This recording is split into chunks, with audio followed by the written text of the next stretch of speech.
हर रोज एक नई कहानी देखने के लिए चैनल को सब्सक्राइब करें और बेल आइकन दबाना ना भूलें। सुबह के 8 बजे धारवी बेड से नींद में उठते हुए सोफे पर जाकर खर्राटे लेने लगती है। तभी उसकी माँ गायत्री उससे आवाज लगाते हुए वहाँ आती है और कहती है, धारवी, अरे ओ धारवी, तू नहाई कि नहीं अभी तक? ये लो, नहाई क्या? ये तो अभी तक उठी भी नहीं है। अरे ओ धारवी, उठ ना। अरे माँ, कितनी बार उठाने आती हो आप? वही तो, पहले उठा कर गई तो बेड से सोफे पर आकर पड़ गई तू। सुबह सुबह मेरे चिल्लाए बिना तेरा कल्याण नहीं होता क्या? लो, उठ गई, अब खुश? बोल तो ऐसे रही है जैसे उठकर मुझ पर एहसान कर दिया है। चल जाकर फ्रेश हो। इतना कहकर गायत्री वहाँ से चली जाती है और धारवी भी अंगड़ाई लेती हुई वॉशरूम की तरफ चलती जाती है। कुछ देर बाद सब नाश्ते की टेबल पर नाश्ता कर रहे होते हैं। तभी अंकुर थाली में जली हुई सब्जी को देखकर बोलता है, माँ, मेरी आंखें खराब हो गई हैं। यह सब्जी सच में जली हुई है? जली नहीं है बेटा, वो इस नालायक को उठाने के चक्कर में थोड़ी ज्यादा पक गई है बस। हाँ, तो अभी हमें ये जली और आपकी भाषा में ज्यादा पकी हुई सब्जी खानी पड़ेगी? बिल्कुल, और नहीं खाना तो अपनी 2 मिनट वाली मैगी बना ले जाकर। इतनी बड़ी हो गई है, ये नहीं कि घर के कामों में माँ का हाथ बंटवा दे। पर नहीं, इसको तो सोने और फोन चलाने से फुर्सत मिले तब ना। लगता है इस घर में बहू समय से पहले ही लानी पड़ेगी। बहू? अरे इसके चक्कर में मेरी क्यों बलि चढ़ानी है आपको? अभी मेरी उम्र ही क्या है? 26 का हो गया है, अब क्या 46 में घोड़ी चढ़ेगा? लड़कियों की तरह नखरे करना छोड़ और जल्दी से घर बसा, ताकि तेरे बाद इस निकम्मी का भी नंबर आए, ताकि मैं गंगा नहा लूं। अरे वाह, गंगा नहाने के लिए इतना इंतजार करोगी? चलो अभी बनारस चलते हैं। नहाना क्या, जी भर के छपाक छपाक कर डुबकी लगाती रहना। हाँ हाँ, क्यों नहीं। चल खाना खा। ये क्या 2 रोटी ली है? और ले, चिड़िया जैसा नाश्ता करती है। हाँ हाँ, खा तो रही हूँ। नाश्ता करके धारवी कॉलेज और अंकुर ऑफिस के लिए निकल जाते हैं। गायत्री धारवी को जितना डांटती, लेकिन छोटी होने के कारण अंकुर से ज्यादा प्यार उसे ही किया करती। समय बीतता है। अंकुर की शादी के लिए रिश्ता देखने गायत्री अपने परिवार के साथ तन्वी के घर जाती है।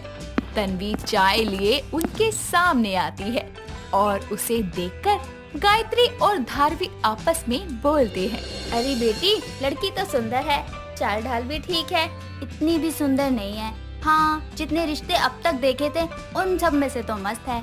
मुझे तो पसंद है लड़की, मेरी तरफ से तो हाँ समझ। अरे आप लोग आपस में क्या खिचड़ी पका रहे हो? मुझसे भी तो पूछ लो कोई। शादी मेरी होनी है, आप दोनों की नहीं। ओहो भैया, ठंड रखो ना, हम बात कर तो रहे हैं।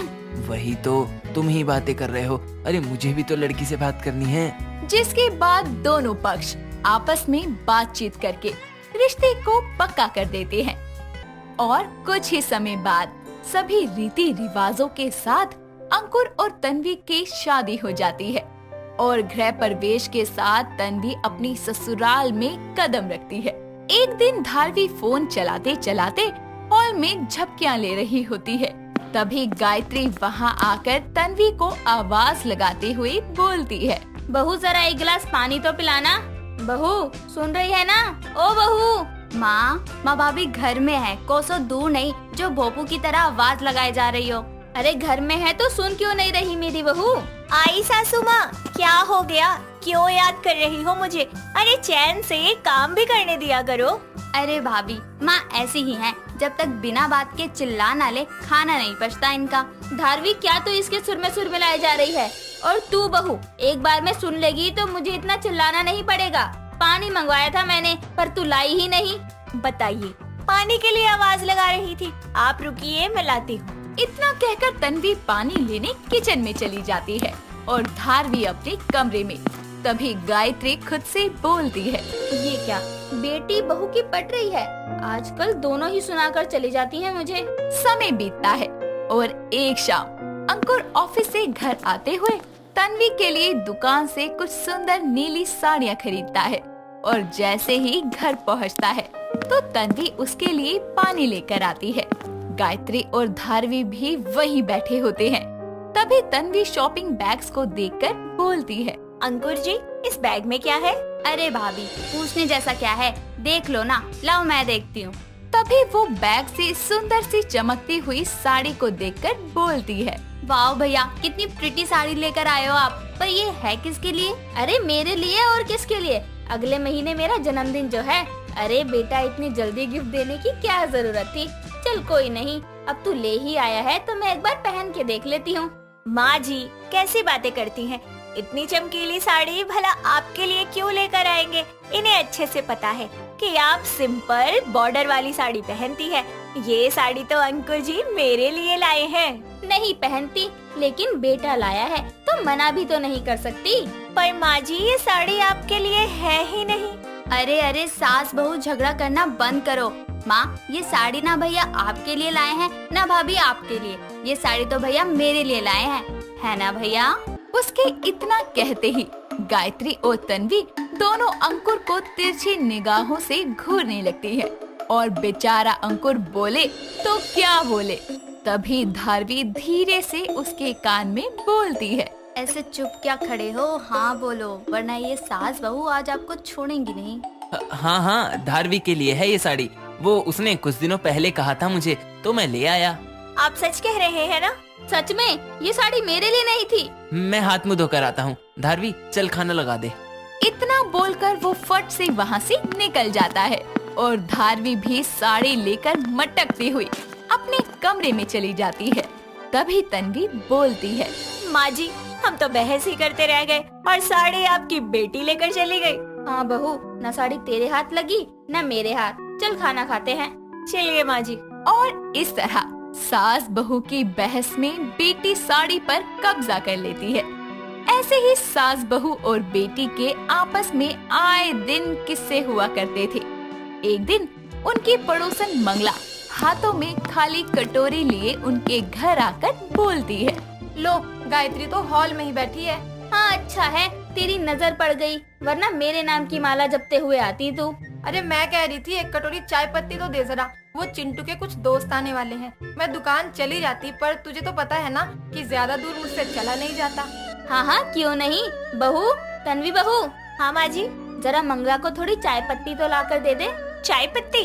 हाँ लाती हूँ। इतना कहकर वो किचन से कटोरी में थोड़ी सी चाय पत्ती लाकर मंगला को देती हुई बोलती है। ये लीजिए आंटी, इतने में काम चल जाएगा ना? अरे गायत्री, कैसी कंजूस बहू है तेरी। इतनी बड़ी कटोरी में चुटकी भर चाय पत्ती ला कर दी है। इससे अच्छी तो तेरी बेटी है, कम से कम कटोरी भर चीजें तो देती है। अरे मंगला, वो तो अपने बाप का समझकर यूं ही चीजें दे दिया करती है, पर बहू तो बचत करना जानती है ना। ओहो, कह तो ऐसे रही है जैसे मैं रोज रोज तेरे घर कुछ न कुछ मांगने आ जाती हूँ। तभी धारवी भी वहाँ आती है और ताने मारते हुए बोलती है। अरे आंटी रहने दो, 2 दिन पहले ही लगातार आप 1 हफ्ते तक कटोरी कटोरी चीनी लेकर जा रही थी। अब कटोरी वही है, लेकिन चीनी की जगह चाय पत्ती मांगने आई हो। अरे वाह मंगला आंटी, बुद्धि तेज चलती है आपकी। अरे गायत्री, समझा अपनी बहू बेटी को कुछ। ये तो हाथ धोकर मेरे पीछे ही पड़ गई। अरे तो गलत क्या कह रही है? माना तू पड़ोसन है और पड़ोसियों में ये चलता है, लेकिन तू तो बस मुंह उठाए खाली कटोरी लिए यहाँ टपक जाती है, जैसे यहाँ तो जनरल स्टोर खुला है। हाय दैया, सास बहू बेटी के एक सुर निकल रहे हैं। अरे मंगला, इससे पहले कि इज्जत का फलूदा हो, निकल ले यहाँ से। इतना कहकर पड़ोसन मंगला चुटकी भर चाय पत्ती लिए ही वहाँ से चलती बनती है। भारत देश के अलग अलग हिस्सों में कई तरह की चाय बनाई जाती है, जैसे कि ग्रीन टी, ब्लैक टी, कुल्हड़ वाली चाय, lemon tea, herbal tea, purple T इत्यादि। चाय की शौकीन चेतना कमरे में ब्लैंकेट ओढ़े सो रही होती है। तभी खिड़की से आ रही सूरज की किरणें उसकी आंखों पर पड़ने के कारण उसकी नींद खुल जाती है और उसकी नजर घड़ी पर जाती है, जिसे देखकर वो बोलती है। 8 बज गए, माँ अभी तक मेरी चाय लेकर नहीं आई। अगर दूध वाला नहीं आया था तो मुझे ग्रीन टी ही दे देती। उन्हें अच्छे से पता है कि बिना चाय पिए मेरी बॉडी में फुर्ती नहीं आती। चेतना जल्दी से नीचे आकर अपनी माँ को आवाज लगाती है। तभी उसकी घंटी की आवाज सुनकर वो अपनी नजर घुमाती है, जहाँ उसकी माँ सुमित्रा मंदिर में बैठी पूजा कर रही होती है। और ये देखकर चेतना बोलती है। ये माँ भी ना सुबह उठते ही जाप करने लगती है। इनके तंत्र मंत्र खत्म होने का वेट करने से तो अच्छा है मैं खुद ही जाकर चाय बना लूं। चेतना किचन में जाकर चाय बनाती है और चेयर पर बैठी चाय पीने लगती है। तभी उसकी माँ सुमित्रा बोलती है, बना ली चाय, मुझे भी ला कर दे। आपके बोलने से पहले ही ले आई थी। जरा नजरें घुमाकर देखिए, चेयर के पास आपकी चाय भी रखी हुई है। सुमित्रा अपनी बेटी चेतना के साथ बैठकर चाय पीने लगती है और जैसे ही चाय की पहली घूंट उसके गले से नीचे उतरती है तो वो मुंह बनाकर बोलती है, हाय राम, ये क्या है? ये चाय है कि चाशनी? चीनी का पूरा डब्बा ही डाल दिया है क्या तूने इसमें? माँ, एक चाय के ऊपर आप बखेड़ा तो ऐसे खड़ा कर रही है जैसे मैंने आपको चाय नहीं जहर दे दिया हो। इतना मीठा पीना जहर पीने के बराबर ही है। ज्यादा मीठा पीना सेहत के लिए हानिकारक है। जीने की इच्छा नहीं है क्या तुझमें? सुमित्रा के जुबान से भाषण सुनकर चेतना अपने कमरे में जाकर चाय पीते हुए टीवी देखती है और कुछ घंटे बीतने के बाद वो फिर से चाय की फरमाइश लेकर अपनी माँ के पास आती है। माँ, मेरे सर में बहुत दर्द हो रहा है, एक कप चाय बना दो ना, अदरक इलायची वाली। सुबह से 3 बार चाय पी चुकी है। अरे ये कोई ग्लूकोज नहीं जो दिन भर गटकती रहती है। टॉनिक है क्या ये तेरे लिए? अब अगर आपका लंबा चौड़ा भाषण खत्म हो गया हो तो चाय पिला दो ना। सुमित्रा चाय बनाकर चेतना के हाथों में थमा देती है और वक्त बीतने के साथ चेतना के चाय पीने की आदत बहुत ज्यादा बढ़ने लगती है। वो एक दिन में 8 से 10 कप चाय पीने लगती है और गलती से घर में कोई मेहमान आ जाए तब तो वो 12 कप चाय एक दिन में पी जाया करती, जिस कारण ना के बराबर उसे भूख लगती। और एक दिन जब वो अपने परिवार के साथ बैठी खाना खा रही होती है तभी उसकी माँ सुमित्रा बोलती है, बस यही आधी रोटी की भूख थी तुझे? सारी भूख चाय पीकर ही मिटा ली है क्या? माँ, आप हर वक्त मेरी चाय को लेकर ही ताने क्यों कसती रहती हैं? अब अगर मुझे भूख नहीं है तो क्या जबरदस्ती खा लूं? इतना बोलकर चेतना अपने कमरे में चली जाती है और जिसके बाद सुमित्रा बोलती है, दिन भर में 36 चाय पीती है और इस कारण इसको भूख नहीं लग रही है। उसका भी दोष ये मुझ पर ही डाल रही है और मेरे खाने पर डाल रही है। वक्त बीतता है और एक दिन सुमित्रा के पास चेतना की शादी के लिए अखिल नाम के लड़के का रिश्ता उसकी माँ मधु के साथ चल कर आता है। दोनों परिवार वालों की मर्जी से कुछ ही दिनों में उनकी शादी हो जाती है और चेतना अपने ससुराल आ जाती है। अगले दिन वो सारा काम खत्म करके चाय बनाती है और सभी एक साथ बैठकर चाय की चुस्कियाँ लेते हैं और मधु बोलती है, वाह बहू, क्या अच्छी चाय बनाई है तूने, मजा आ गया। थैंक यू सासू माँ। आज भी मैंने उतनी ही चीनी डाली थी, लेकिन सासू माँ ने बिना किसी आनाकानी के सारी चाय पी ली। और एक बात थी, जरा सी चीनी ज्यादा क्या हो जाती थी, मेरा तो जलूस ही निकाल देती थी। वक्त बीतता है और चेतना मायके की आदतें ससुराल में भी बरकरार रखती है। धीरे धीरे उसकी ये आदत अब काफी ज्यादा बढ़ रही थी। एक दिन उसकी सास और दिनों की तुलना में 4 लीटर दूध लेकर आती है और बोलती है, बहू, आज मेरा खीर खाने का बहुत मन है, तू शाम को खीर बना लियो, ये ले 4 लीटर दूध। जी माँ जी। मधु अपनी बहू की बुरी आदत से वाकिफ न होने के कारण उसे जिम्मेदारी देते हुए चली जाती है, जिसके बाद चेतना 4 लीटर दूध देकर बेहिसाब चाय बनाकर पीती है और देखते ही देखते 4 लीटर दूध मात्र आधा लीटर बच जाता है और चेतना बोलती है, ओह गॉड, ये मैं कैसे कर सकती हूँ? माँ जी ने तो ये दूध खीर बनवाने के लिए मंगवाया था और मैं आधे से ज्यादा दूध तो अकेले ही चाय बनाकर पी गई हूँ। हे भगवान, क्या करूँ? बचा ले, मुझे कोई आइडिया दे दे। चेतना ये सोच ही रही होती है कि तभी उसकी नजर सामने पड़ी पानी की बोतल पर जाती है, जिसे देखकर वो बोलती है, सॉरी सासू माँ, इसके अलावा मेरे पास कोई रास्ता नहीं था। चेतना बिना अंदाजे के आधा लीटर दूध में बेहिसाब पानी मिलाती है और खीर बनाकर सर्व करती है और दोनों खाना शुरू करते हैं। तभी अखिल बोलता है, माँ, ये खीर कौन से लोकल दूध में बनाई है? दूध का तो पता ही नहीं इसमें। बेटा, मुझसे पूछने के बजाय चेतना से पूछ, उसी ने बनाई है खीर। मैंने तो उसे खीर के लिए 4 लीटर दूध दिया था, मुझे क्या पता था ये खीर के साथ खिलवाड़ करेगी। दोनों को ऐसे भड़कता देखकर चेतना डरते हुए एक और झूठ को अंजाम देते हुए बोलती है, सॉरी सासू माँ, वो खीर चढ़ाकर ना मैं बर्तन धोने लग गई थी, शायद इसलिए दूध जल गया। चेतना अपनी सफाई पेश कर ही रही होती है कि तभी उसकी पड़ोसन चंदा घर में आते हुए बोलती है, अरे का हुआ मधु बहनी, सब कुछ ठीक तो है ना? काहे हल्ला गुल्ला हो रहा है? आजा चंदा, बड़ी लंबी उम्र है तेरी, तुझे तो किसी भी खाने की कमी फट से पता चल जाती है। जरा इस खीर को खाकर बता कि कैसी है, बहुरिया बनाई है का? चंदा मधु के हाथ से बनी खीर खाती है और बोलती है, अहिरे दादा, ई कौन खीर है? इमे तो पूरा पानी मिलल है। इके खीर नहीं, गंगा जमुना के धारा बोलत है। और आज हम अपन खिड़की से देखे रही तोहार ई बहुरिया किचन में सारा दिन चाय पियत रही, तभी तो इके शरीर दिन पर दिन सूखल जाता है। इस तरह चंदा चेतना के झूठ का पर्दाफाश करती है, जिसके बाद मधु बोलती है, वाह रे मेरी छोटी बहू, कितनी सफाई से झूठ बोल रही है तू कि दूध जल गया, जबकि बिल्ली की तरह सारे दूध को अपनी चाय के चक्कर में चट कर गई तू। अब कल से घर में दूध ही नहीं आएगा, तब देखती हूँ दिन भर 75 कप चाय बनाकर कैसे पीती है तू। इस तरह चेतना की चाय की चोरी पकड़ी जाने के कारण मधु घर में दूध ना लाने की ठान लेती है और अगले दिन चेतना किचन में खड़ी दूध का इंतजार कर रही होती है।